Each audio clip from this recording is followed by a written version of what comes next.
Okay, so Myles Garrett is a Ram. Myles Garrett, the Myles Garrett is a Los Angeles Ram. I literally have no words to say. I'm shocked. I've never seen a trade like this. We've never seen the best player in the fucking league get traded in the middle of his prime. I mean, I don't want to hear it. Myles Garrett was statistically the best player in the NFL last season. He broke the sack record. Dude was completely unblockable. If the Cleveland Browns didn't have one of the worst fucking offenses of all time, he would have had a, top 2 season of all time in terms of defensive presence and impact. You can't block Myles Garrett. And he now joins a Los Angeles Rams team with Matthew Stafford, the reigning league MVP, Puka Nacua, who just got out of rehab and hopefully will stop saying anti-Semitic things. Devontae Adams, one of the best wide receivers of all time. An offensive line that's, a work in progress.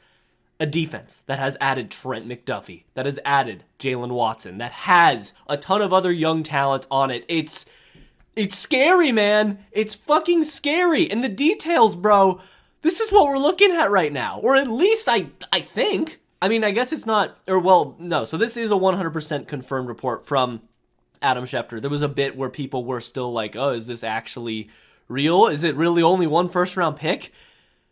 The answer is yes.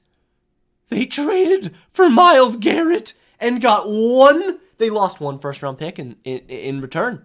They picked up this motherfucking demon, and they lose Jared Verse, which admittedly is rough, but I will still stand on the fact that he fell off hard as the year went on, whether that be more reflection on fucking the defensive coordinator, Chris Shula. We don't really know, but the pass rush did fall off, and Jared Verse was partly responsible for that. But they give away a 2027 first-round pick, a 2028 second-round pick, and a 2029 third-round pick. Still, there's just so much to talk about. First of all, with the Cleveland Browns, bro. Really? You can't get more than one first-round pick for the best player in franchise history since, fucking, I don't know, Otto Graham, Jim Brown? It's crazy, dude. It's crazy. This is a one-of-one player, and to get one first-round pick, I think is pretty underwhelming. And I would have liked for the Browns to at least I hope, that they tried to get, the Rams 2030 first-round pick or something like that. Because you still don't know what's going on with the Ty Simpson, his future, which we'll talk about later. But it's crazy, man, that the rich just get richer. It's everything with the Rams. They get everything they fucking want. Everyone wants to come to LA, dude. The advantage that they have as a market is just unbelievable.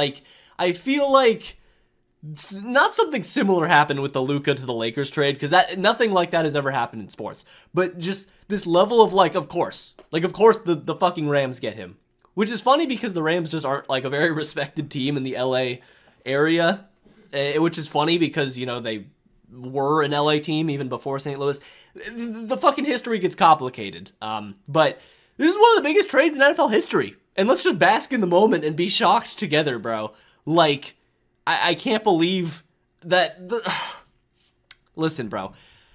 This is what I saw on Twitter a few seconds, or at least, well, actually, I'll talk about it later. But basically, I was in the middle of writing an Aaron Donald script. I just finished it 30 minutes ago, bro. I was ready to just have a standard day, about to do a little workout, man. I'm excited to have a nice picnic later. And then I get this bombshell. And part of me wonders if Aaron Donald's going to come back. Because I was looking for it for so long. I guess I can't find the Twitter post right now, but I was looking for it for so long because I swear, I could have sworn that maybe 2 or 3 years ago, I saw this report from Aaron Donald himself, or not report from Aaron Donald. Aaron Donald said this. He was I'm not coming back unless I get to play alongside Myles Garrett somehow with the Rams. I couldn't find that quote from some outlet. I really tried to find it, couldn't find it. But I swear I heard it at one point. And I feel like he might have said that about Micah Parsons too or something. But I couldn't find it. But could you imagine if Aaron Donald comes back too, bro? 35-year-old Aaron Donald. Because yeah, I was doing a video on him, like I said. Probably out in 2 weeks or so. But his career was unbelievable. There was never a player like Aaron Donald ever. So if he were to join Myles Garrett, bro, but they don't even need, if you get 1/4 of Aaron Donald, that's already a massive upgrade, but they don't need him. They don't need Aaron Donald because, on paper, I'm sorry. If you believe that this team is not the number one team in the league on paper, you're wrong. Like, they just are. I mean, you could argue that, like, a team like the Seahawks can beat them, and I'm sure they will in one of their, like, probably 3 games. They'll probably meet in the playoffs this year. But still, on paper, this is the best roster in the NFL. Like, in terms of just pure names. Again, you have Stafford, you have Kyren Williams, you have Puka, you have Devontae. If we want to say wide receiver 3 is their weakness, then fucking so be it, man. So be it. But then we get to the defense, bro. And again, so we're gonna swap out. Oh God, bro. I can't believe this. We're swapping out fucking Braden Fisk for Myles Garrett. Little bit of an upgrade, don't you think? Just a slight one. Fuck me, bro. You got Kobe Turner still there. Because yeah, the only player they gave up is Jared Verse. And again, Jared Verse, I guess I could try to pull up the stats because I'm just interested. But again, I feel like Jared Verse's play sort of fell off last season, at least to end the year off. I still think he's an amazing developing player, and he'll do well in Cleveland, but still, I think he matches Cleveland's timeline a lot better, which I think is very positive for the Browns if you want to look at it from that perspective. But still, man, Braden Fisk, Byron Young, Kobe Turner, disgusting front fucking 7 already with Nate Landman also there, and you're adding Myles Garrett to that. You're adding Myles Garrett, bro. Holy shit. And yeah, okay, so I tried to pull up his fucking PFF stats. I don't know if it's going to show up on the screen. It's a little small. I'm trying to make it a bit larger there, but he had a really terrible game versus the Chicago Bears there in the divisional round. So I guess he played a lot better in the Seahawks game, which I do remember. But yeah, he had a pretty bad performance in the Bears game. In this little range, he just wasn't as good. But yeah, okay, so I'm not crazy. He had a disgusting start to the year. Popped the fuck off in the first, like, what is that, 7 weeks of the season, 6 weeks of the season? So, okay, I'm not crazy. And Myles Garrett's not going to do that. Myles Garrett is not going to fucking completely shy away from the moment, dude. This is a guy who has the potential to win the fucking Super Bowl MVP and run away with it, bro. He can take over games. He can wreck games in the way that Aaron Donald did. And I don't know, bro. It's just not okay. So let's talk about, like, how this matters for the rest of the NFL, because it really is Rams Seahawks this year, isn't it, bro? I mean, I was looking at the power rankings of, like, what all these outlets say, and some people have, like, the Denver Broncos at 3, which, like, come on, bro. We're comparing the Denver Broncos to this roster. Like, their wide receiver 1 is fucking Marvin Mims, and we're over here with Devontae Adams, like, not even needing to get, like, 2 catches, 3 catches a game to win it. And listen, I do think that the Seahawks have the potential to beat the Rams, but Seahawks-Rams is going to keep being cinema, bro. Mike McDonald versus Sean McVay is just going to be a fucking chess match. I am excited. I hope they play in week 1. I don't remember their schedule, but listen, bro. I have a question for Rams fans out there, like, how they're feeling about this. Oh, Tom, don't fall. Lock in, Tom. But before we continue with the Myles Garrett video, real quick, I got to talk to you about this video sponsor, Prize Picks, America's #1 sports picking app, and the NBA Finals are coming up here in the next few days. So, you know, I'll give my prediction. I always have been wrong on every single video I've been talking about the NBA, but I'm telling you the Knicks are just going to win this series. I think they're just better. They're deeper. The fact that Deuce McBride can come in and give you minutes. Landry Shamet's shooting 90% from the field. The Knicks have the best offense in playoff history. I think they're going to pull it off, and once those picks go live, I'll be here. I'll be talking about it, making them. But until then, let me just flex that I got right. Game 7, Spurs versus Thunder. I knew SGA was going to pop off, and he did. So, yeah, if you want to go ahead and follow me on Prize Picks, my username is TubFrog. Should be pretty easy to go ahead and just find me, and then you can make fun of all my incorrect, but also give me props for all my correct decisions. But new users get $50 in lineups instantly when you play your first $5 lineup using code HMA. The link is in the description, but only do so if you can do so responsibly. So thank you to Prize Picks for sponsoring this video, and without further ado, let's get back to the video. But do you think that the Rams would have taken Ty Simpson if they knew that they were going to get Myles Garrett? I think that's a legitimate question, and I'm not sure what the answer is.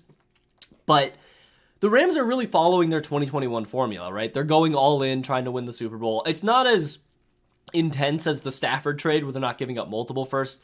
So they lose. And wait, hold on. I actually don't remember. It's a 2027 first. Okay, 2027 first is like nothing. Like, that's a second round pick, basically. That's crazy, dude. Oh my god, they could have gotten so much more. There's no way, like, Dallas wasn't willing to give up more. But anyways, that's fuck, dude. I didn't even realize it was 2027 first. Oh my god. Okay. Yeah, so that's going to be, like, the last pick in the draft. Unless, like, Myles Garrett tears his fucking ACL and they collapse. Because I'm not even, like, the fucking president of the I Love the Rams fan club or whatever. But listen, man, this team just has too much talent to be bad. They're never going to be anything lower than a top 3 team unless they don't get healthy. Injuries are the only thing that can stop them from that. So, yeah, the question remains, what if you could have added Mekhi Lemon to this team? And Mekhi Lemon turns out to be great. Like, are we talking about one of the best teams of all time? Because you threw your first-round pick in the trash for this season, 100%. Even if Ty Simpson turns out to be prime Patrick Mahomes, he's a useless player on your roster this year. Unless Matthew Stafford, again, like, fucking breaks his leg, and then Ty Simpson comes in and turns out to be rookie Brock Purdy. Who knows? But I don't know, man. I just feel like that's a little bit of a missed opportunity. I feel like they could have had a chance to have a better team. But, again, maybe it works out with Ty Simpson. I don't really fucking know. But, yeah, the Seahawks, they end up losing 18 players in free agency. Obviously, Tariq Woolen's gone. Kenneth Walker being gone is massive. So they're going to lose out on a lot of players. And I understand this from the Rams front office 100%. This is an always do this trade. And I get going all in, of course. Stafford said he'll give you like 2 more seasons with that contract extension, hopefully. At least 1 more season. And I don't think he's ever going to fall off like super hard. I think the lowest floor that we're ever going to see of Matthew Stafford in the NFL is like 2022 Tom Brady, where he's like the 15th best quarterback in the league, which is fine. It's going to be able to get you there. So I like this, man, because the thought process from the Rams front office is, hey, if Dexter Lawrence, fuck, not Dexter Lawrence, bro. Imagine Dexter Lawrence in Seattle, though. But if DeMarcus Lawrence doesn't drop back into coverage on 4th and fucking goal randomly, we might beat the Seahawks. Like, we probably win that game. And they're saying, okay, we were 1 play away from beating them in the NFC Championship game, and then obviously the Rams would have fucking annihilated the Patriots in the Super Bowl. We were 1 play away. We got better in every regard. The only issue in terms of them getting better, if you want to argue against that, is the offensive line is a little bit dicey. They lose Rob Havenstein to retirement and others. So that could be an issue. But besides that, they get infinitely better on defense. Infinitely better. But yes, I would say the things that you could argue are not all positive with the Rams are the defensive coordinator situation and the offensive line. Other than that, I would argue they got better in every regard, and the Seahawks got worse in every regard. They lose their running back. Charbonnet's going to be out for a while still. Sam Darnold is still great. Jackson Smith-Njigba is still great. The defense is going to be amazing still, but defense gets weaker. Undeniably, the defense got weaker. So, we'll see, bro. We'll see. Just crazy, man. Myles Garrett is a Ram. Myles Garrett is a Ram. I can't believe it, bro. I can't believe it. But thank you for watching if you got to this far. Also, I have merch, by the way. I have merch. Did you know that? Do you want a TubFrog beanie? Please buy a TubFrog beanie. I'll put the link in the comments, and it's always in the description. But thank you for watching. Thank you. Have a great day.